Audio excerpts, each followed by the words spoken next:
గౌరవనీయులైన సీఎం గారు, మీరు నాపై చూపిస్తున్న అభిమానానికి నా కళ్ళు చెమ్మగిల్లుతున్నాయి. మీ ఆత్మీయత నా హృదయానికి గొప్ప స్వాంతన కలిగించింది. ఈ నేపథ్యంలో గతం ఒక రీల్లా నా కళ్ళ ముందు కదులుతోంది. ఇన్నాళ్ళు నేను ఒక సస్పెండెడ్ ఆఫీసర్గా సోషల్ స్టిగ్మాను మోశాను. నన్ను ఆనాటి ప్రభుత్వం 3 ఏళ్ల పాటు చాలా ఇబ్బంది పెట్టింది. ఒక్క మాటలో చెప్పాలంటే క్షణక్షణం ఒక గండంలా గడిచింది.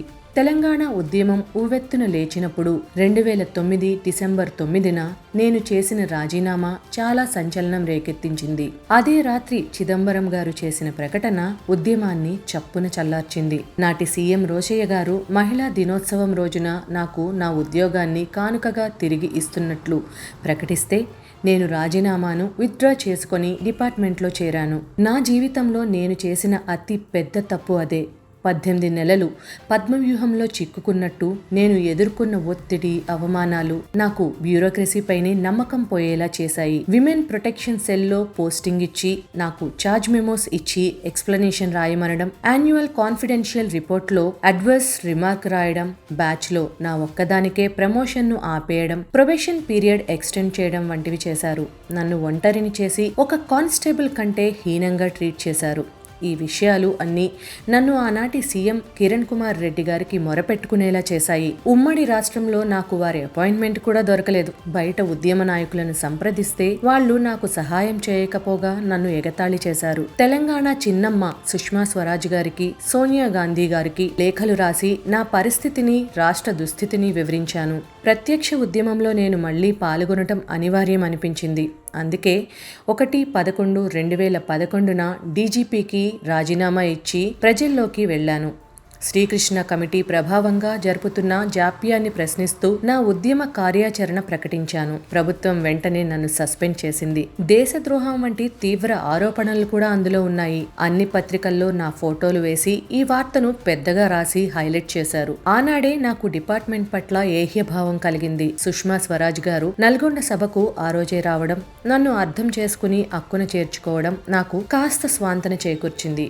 నాలోని ఒక డైనమిక్ కమిటెడ్ ఆఫీసర్ను ఆ రోజే హత్య చేశారు. ఈనాడు 12 ఏళ్లు పూర్తి అయిన తర్వాత తెలంగాణ మూలాలు కల ఒక సీఎంగా మీరు నా కేసును ఎక్స్హ్యూమేషన్ చేస్తున్నారు. మరణ కారణం తెలుసుకోవాలి అనుకుంటున్నారు. చాలా చాలా సంతోషం.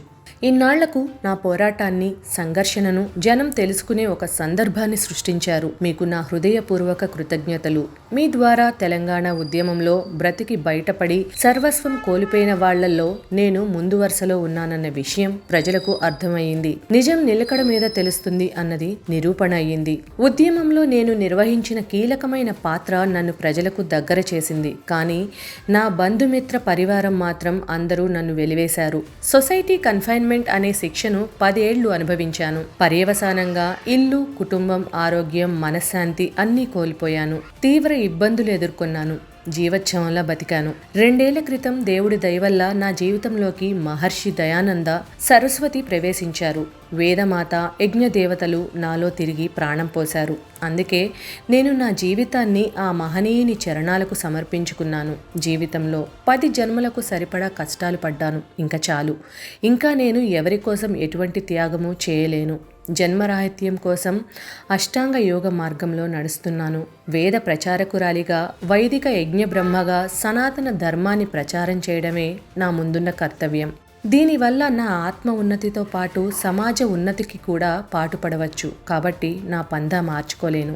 మీరు భావిస్తున్నట్లు పోలీస్ కాకుండా వేరే ఉద్యోగం కూడా నేను చేయలేను. ఎందుకంటే నా అమూల్య సమయాన్ని బ్యూరోక్రసీకి వెచ్చించలేను. శ్రేయో మార్గం విడిచి మళ్లీ ప్రేయో మార్గం వైపు రాలేను. అన్ని దానాల్లో గొప్పదైన విద్యాదానాన్ని చేస్తూ పుణ్యం మూట కట్టుకోవాలనే కోరిక తప్ప నాకు ఇంకేమీ లేదు. పరమేశ్వరుడు నన్ను క్రిమినాలజీ నుండి ఫిలాసఫీ వైపు నడిపించాడు. గన్ స్థానంలో నా చేత వేదం పట్టించాడు. నా వాణిలో మాధుర్యం నింపి నన్ను ఆచార్యను చేశాడు. నా ఈ ప్రస్థానం చాలా సంఘర్షణామయం, వేదనాభరితం. నన్ను ఈ ఉద్యోగం నుండి ఎవ్వరూ సస్పెండ్ చేయలేరు. దీనికి నేను రాజీనామా చేయాల్సిన పరిస్థితులు ఎన్నడూ కలగవు. కాబట్టి అంతిమంగా నేను సీఎంగా మిమ్మల్ని కోరేది ఏంటంటే, నాపై కరుణ చూపి స్టేటస్ కోకు అనుమతించండి. నాలా ఇంకే ఆఫీసర్ డిపార్ట్మెంట్లో ఇబ్బందులు పడకుండా తగిన చర్యలు తీసుకోండి. మీలో మంచి స్పార్క్ ఉంది. మీ నుండి చక్కని పాలనను ఆశించవచ్చు అనిపిస్తోంది. మానవ సంబంధాలు అన్నీ ఆర్థిక సంబంధాలే అని నా జీవితంలో రుజువైంది. కాబట్టి నాలో లోకేషణ విత్తేషణలు కూడా పోయాయి. ఇక నాకు మీరు న్యాయం చేయాలి అంటే నాకు ఉద్యోగం ఇవ్వటానికి బదులుగా నా ధర్మ ప్రచారానికి ఉపయోగపడేలా ఏదైనా సహాయం చేస్తే స్వీకరిస్తాను. ఎందుకంటే మీరు రాజు, నేను బ్రాహ్మణిని. మీరు ఇచ్చే ప్రభుత్వ ఫండ్ను నేను స్వతంత్రంగా ఉంటూనే ఒక వేద, యజ్ఞ, సంస్కృత సంబంధ ధార్మిక కేంద్ర ఏర్పాటుకు వినియోగిస్తాను. నేను మిమ్మల్ని కలవాలి, కానీ ప్రస్తుతం సనాతన ధర్మానికి మూలాలైన వేదం యజ్ఞం అనే పుస్తకాన్ని తెలుగు, హిందీ భాషల్లో రాస్తున్నాను. హిందీ ప్రూఫ్ చూసే పనిలో చాలా బిజీగా ఉన్నాను. మహర్షి 200వ జయంతి వరకు అది సిద్ధం కావాలి. సమయం ఎక్కువగా లేదు. అందుకే అది అయిపోగానే దాన్ని ప్రింటింగ్కు ఇచ్చేసి వచ్చి మిమ్మల్ని కలుస్తాను. ఈలోగా మీడియా మిత్రులు నా ప్రతిస్పందన తెలుసుకోవాలి అని ఇంటర్వ్యూలు అడుగుతున్నారు. అందుకే ఇలా నా ఫేస్బుక్లో బహిరంగ లేఖ రాయాల్సి వస్తోంది. ఇట్లు ఒక సనాతని. డి. నళిని ఆచార్య, యజ్ఞ బ్రహ్మ వేద ప్రచారకురాలు.